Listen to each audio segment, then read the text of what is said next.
Olá, trilha social para você hoje, o programa que faz o bem, fala o bem e divulga o bem. E hoje nós estamos aqui com o Neto Nerivaldo de Carvalho, que é uma pessoa jovem, é um jovem que tem feito um trabalho maravilhoso na sociedade, principalmente no CEPA, e com muitos jovens, e nós queremos mostrar a vocês também a importância da participação do jovem no voluntariado e fazendo um trabalho social. Quer dizer, a consciência cidadã desde a juventude, né? Muito obrigado, Neto, por você ter aceito o nosso convite. E você, Neto, me fale da sua trajetória. Me parece que você é ex-aluno do CEPA, né? Isso. E também você ficou na Escola Estadual Moreira e Silva. Isso, terminou o ensino médio, né? E como é que foi essa experiência de também fazer parte de um grêmio? Porque parece também que o grêmio não foi algo que existe há muito tempo lá no CEPA, né? Me fale um pouco dessas experiências. Sim, para mim foi muito importante a participação, principalmente se aluno de escola pública. Desde então, meu ensino fundamental eu cursei no ensino privado, foi na escola do Colégio Pontual, e logo após eu cursei o ensino médio na escola pública, na Escola Estadual Moreira e Silva. Realmente o Grêmio Estudantil já há algum tempo já tinha funcionado, mas por alguns problemas de processos, a escola teve que trancar o Grêmio Estudantil e a nossa proposta foi retomar o Grêmio. O Grêmio vem de uma palavra grega, quer dizer grupo, grupo de estudantes. E a gente se organizava ali para estar buscando sempre melhorias e atributos para os alunos na escola. E esse trabalho foi bem visto pelo CEPA, foi bem aceito, os alunos eles se engajaram, porque às vezes a ideia é boa, mas não há engajamento. Realmente. Então, realmente teve muito engajamento, não só o Moreira e Silva, a escola estadual, propôs a ideia do Grêmio Estudantil, como também as escolas, que eram ali vizinhas, e depois a 15ª CRE teve a ideia de também estar construindo o Grêmio para estar na melhoria da escola, então, no caso. E foi muito interessante porque ali a gente foi o pioneiro daquela situação, juntamente com um projeto de religioso que a gente tinha, que era o Moreira para Cristo, que foi uma ação criada através do Grêmio, e aí a gente conseguiu expandir para outras escolas também. Como é que acontecia esse Moreira para Cristo? Era a reunião. Qual era o objetivo? A princípio, o objetivo seria para pregar o bem, tentar ajudar as pessoas que realmente ainda não conhecem a palavra de Deus. Deus não na ideia de igreja, mas na ideia, como é que eu posso falar, de universo. Assim, como é Deus para eles. E a gente começou a abordar muito esse assunto. Foi muito interessante porque teve uma grande aceitação da parte dos estudantes, inclusive daqueles que acreditavam ou não, mas de qualquer modo se inseriu no projeto, que depois se tornou também um projeto social. A gente começou a fazer Natal Solidário, Dia das Crianças, sempre com o intuito de estar levando o bem e buscando o bem também para os alunos da escola. Eu me lembro, eu tive a oportunidade de participar de uma das reuniões, né?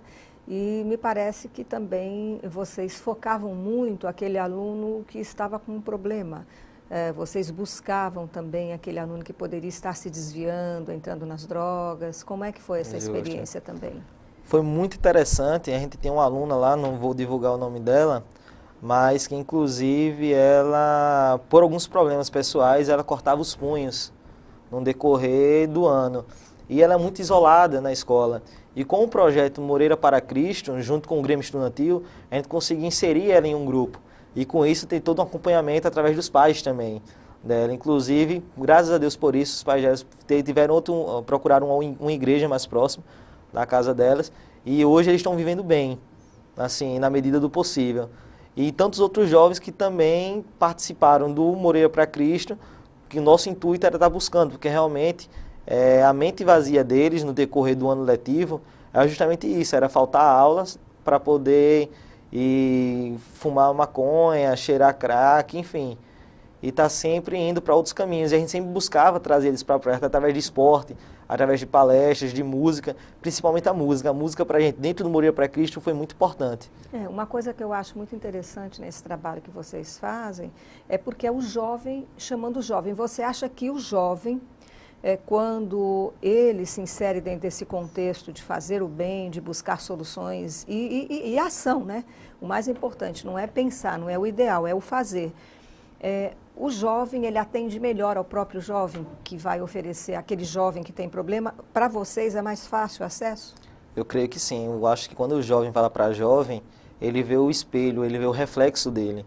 ele passa a ter uma nova consciência, ele passa a observar o seguinte: poxa, eu não estou fazendo isso, mas ele que também poderia estar como eu, está buscando fazer a diferença. Então, por que não fazer a diferença? E esse é o nosso motivo também, eu acho que é muito legal, muito interessante. Que se torna uma coisa não opressora, se torna uma coisa mais aberta e mais espontânea. A partir do momento que você estende realmente a mão amiga, não para tentar ser melhor ou pior do que ele, mas para olhar olho no olho e seguir em frente igualmente. No caso, então, você acha que o bem, todo bem que se faz, deve ser mostrado? Porque algumas pessoas acham que a gente não, o que a mão direita não faz, a esquerda não veja. Como é que você vê essas afirmações e como é que você vê a pessoa que faz o bem, você como jovem, né, respondendo pela juventude aqui, como é que você vê a pessoa que faz o bem e divulga o bem que faz? Eu acho isso maravilhoso, a gente está acostumado a ver só barbaridade na televisão, violência, assalto, e ninguém está divulgando o bem. Então tem tantas causas que a gente luta, como por exemplo o trabalho de voluntário, o trabalho a favor do desarmamento, contra a violência, o trabalho contra a prostituição, e esse trabalho tem sido pouco divulgado. Geralmente é mais divulgado através mesmo do governo em épocas de campanhas políticas, mas que no decorrer do ano totalmente a gente torna isso um assunto esquecido e torna sempre conhecido a violência que a gente vem estudando desde a época medieval, quando retrata o descobrimento do Brasil, a forma como foi tratado, enfim. E desde sempre a gente vem estudando violência. A gente nunca para escutar a história, sei lá, de um pacifista que deveria ser contado, como Martin Luther King e tantos outros que fizeram história e carreira tentando transformar a sua sociedade em um país melhor, como Nelson mais Mandela justo. também. Que Nelson Mandela é um exemplo, agora que Deus o tenha, esse anjo aqui na Terra, que realmente representou muito bem o seu país e aquelas pessoas da cultura dele ali. E tanto que ele hoje é recordado como um dos maiores pacifistas e o mundo todo parou para ver a sua partida. E no caso, você acha importante, por exemplo, que nas escolas, você recém-saído, né, do ensino médio e agora se preparando para a faculdade, qual a importância? Você falou do estudo da história, né? Você estudou ou foi obrigado, ou tinha algum currículo para que você estudasse os pacificadores?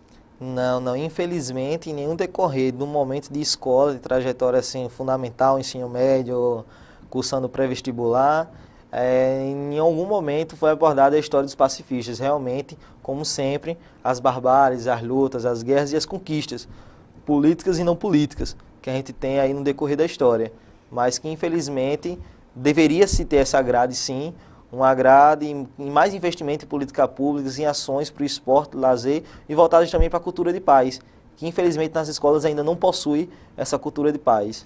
E o jovem também, e dentro da escola, vocês alguma vez estudaram história pela ótica daquele que perdeu? Porque a gente vê a história sempre contada apenas por aquele que ganhou, né? Aquele que ganhou, aquele né? que venceu a guerra. Assim, a gente tem as duas vertentes, no caso. Hoje a gente tem, retratando como eu comentei antes, o descobrimento do Brasil. Teve a grande conquista, né, da corte portuguesa, mas teve também uma grande derrubada de sangue indígena, e logo depois veio o escravismo, enfim. Então a gente sempre vê esse lado da conquista para a classe mais favorável, e para a classe menos favorável a gente vê sempre a tragédia, sempre um sobressaindo sobre o outro. E aquela pessoa que passou a classe, que viveu a tragédia, dificilmente tem voz, né? Dificilmente tem voz, realmente. Não se tem muito a Verdade. história dessas pessoas, né? Então, fica aí, qual a mensagem que você poderia deixar, por exemplo, para a educação? Eu acho que você, como jovem, poderia ter essa força, né? Para as nossas secretarias de educação, para o nosso próprio Ministério da Educação, o que poderia ser feito? O que você acha, na sua visão, como ex-aluno e também como alguém que vai fazer parte dessa sociedade, fazer mudanças? Verdade. Qual a importância dessas transformações? A mensagem que eu deixo realmente, de fato, é que eles invistam. Não pense somente em apenas um único lado, mas que pense no lado mais filantrópico, ou seja, mais humano. A gente precisa realmente de ser tratado lá dentro, nas escolas públicas, com mais cuidado, com mais amor, realmente. E que possa trazer essa cultura de paz, que é também baseada na cultura do nosso estado. Alagoas tem belas praias, tem belas culturas também. E a gente precisa abordar muito isso. Não simplesmente estudar fora, fora, mas trazer o que a gente tem de bom dentro e que a gente possa estudar e ser conhecedor da nossa causa. Eu acho que é essa a mensagem. É o estímulo para o estudante justamente. Ficar aqui no próprio estado. Ficar, lógico, a gente tem muita coisa boa, muita coisa a oferecer, que infelizmente a gente não consegue ter como objetivo, principalmente no âmbito da educação. Que realmente o secretário de Educação, o governo do estado, a prefeitura, possa visar a educação como algo principal, como realmente meio. Isso, justo. Para que a gente possa construir a nossa sociedade tão sonhada, sem desigualdade social, sem nenhum tipo de miséria, que a miséria hoje só existe porque existe corrupção. Infelizmente. A verdade é essa. E você, como esteve muito perto de muitos alunos, dos jovens, qual é o sonho? Você percebia que esses jovens com os quais você convivia, lá no CEPA, na sua escola, eles tinham sonhos ou você... Porque a gente vê muitos pais falar assim, na minha época era assim, na minha época era diferente, a gente tinha objetivo, vocês hoje... Como é que você vê esse jovem com o qual você conviveu e você também como jovem?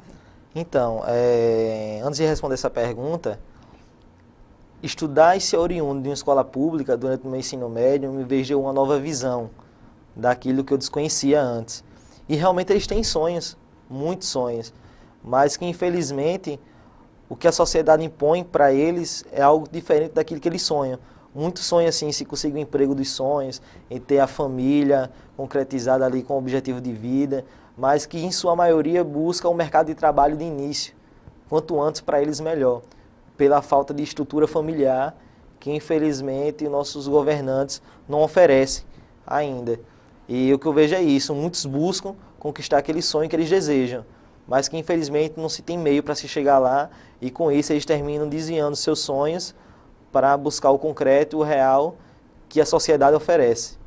Aí, às vezes, não é bem a sociedade, é o crime organizado quem oferece. Crime organizado, verdade. O crime organizado... É o dinheiro fácil. É o dinheiro fácil, né? Ele verdade. Remunera, né?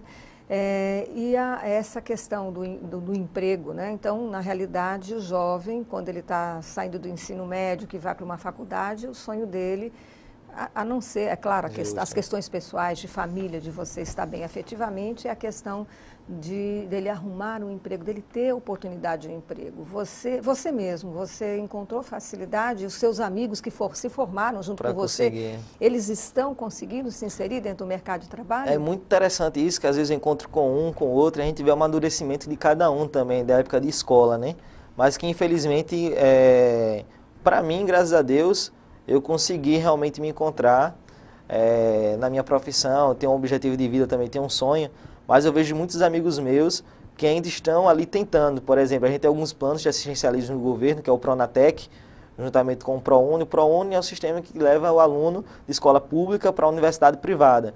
Isso é muito bom, mas aí entra uma contradição que é o seguinte, o estudante, ele passa o ano todo da vida dele estudando em escola privada para depois ir para uma escola pública. E o aluno de escola pública passa toda a sua vida estudando em escola pública para depois pagar uma faculdade privada. Então, é uma coisa muito contraditória isso. E levando para o emprego, tem muitos amigos meus que estão fazendo o sistema do Pronatec, buscando qualificação técnico para poder se lançar no mercado de trabalho. E outros que estão conseguindo arrumar um emprego, mas que ainda não são o emprego dos sonhos ainda, mas estão batalhando por isso e com fé em Deus e com muita garra e determinação de cada um, eles vão conseguir alcançar esse objetivo. Até porque para ir para uma faculdade particular você paga caro, né? Paga caro, hein? E também você ter o sonho de poder entrar na UFAL, também você vai ter assim uma concorrência muito grande. Muito alta. Inclusive, uma das nossas palavras de ordem em alguns dos nossos movimentos é: eu pago, mas não devia, a educação não é mercadoria. E a entrada com isso aí. Boa frase. Nós voltamos já já. Vamos ter um pequeno intervalo e voltamos daqui a pouquinho.